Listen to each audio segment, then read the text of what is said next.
They don't want the Hispanics and the black to come together. And when we do, I'm glad you went back to that. Thank you for your call.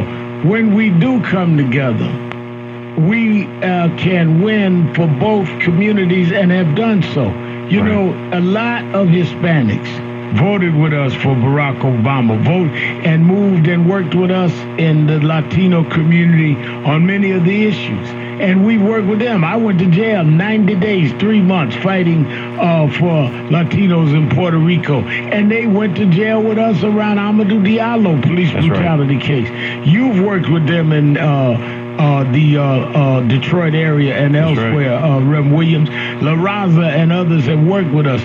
I think that you have some blacks that are not involved, some Latinos not involved, some blacks that think that they don't have to deal with others, and some Latinos don't. We must fight together because people that are anti-anybody ends up usually anti-everybody else of color. And you have black Latinos. Don't ever forget that. Mm-hmm.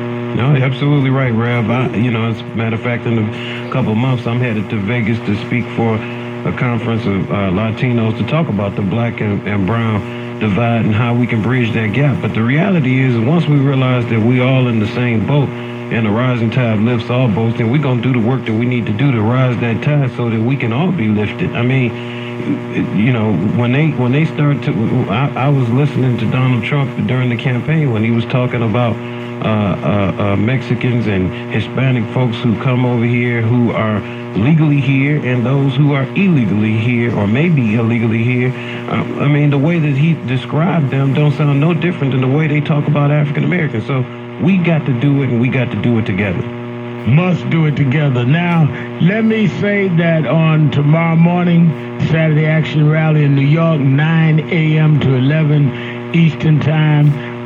You can watch it on www.nationalactionnetwork.net live feed.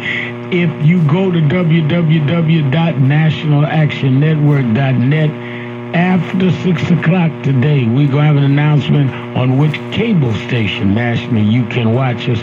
We'll be live every Saturday morning on national cable. And then 10 o'clock, we have the National Action Network Action Rally with Reverend Charles Williams in Detroit. If you're in the Detroit area, tell them where to go, Reverend. They can join us tomorrow at the historic King Solomon Baptist Church, 6100 14th Street.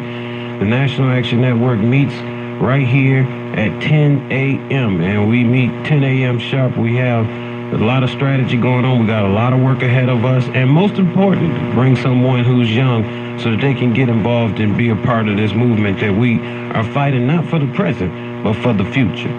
And you say that every week about bring someone young, and I think it's important, and I think it's part of what you said when you started as a youngster. When I met you, you was a teenager. That's under right. Reverend Horace Sheffield, as you said on the show today. And so you know the importance and the significance of starting young. That's right.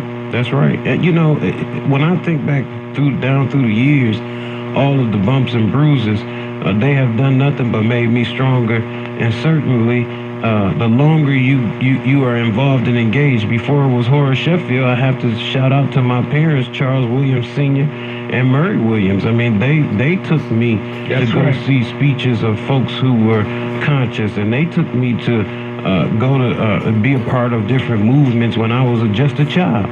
And because of that orientation and that education that I got early in life, I kept a certain amount of I kept a consciousness to say that I got to make sure that I make it better for my people and the mark that I'm going to leave here. So the earlier you involve these young people, the better off they be. If their only orientation is bees and hoes and this and that and rip and rap, that's the only orientation is I got to get my Bentley, I got to get mine, you get yours. That is what they're going to go after in life. But when they learn about their history and when they learn about the struggle and when they learn about the movement, the earlier, the better they're going to be off in terms of trying to make sure that they make a way for those who got to come after them. I can see the pride in your father when he looks at you pastoring that historic church, and he's right in there with you as a minister and your mother. Right. and the pride he sees you speaking to thousands and tens of thousands and organizing around the country. The pride Reverend Sheffield has when he sees this youngster that now is coming to his own and he can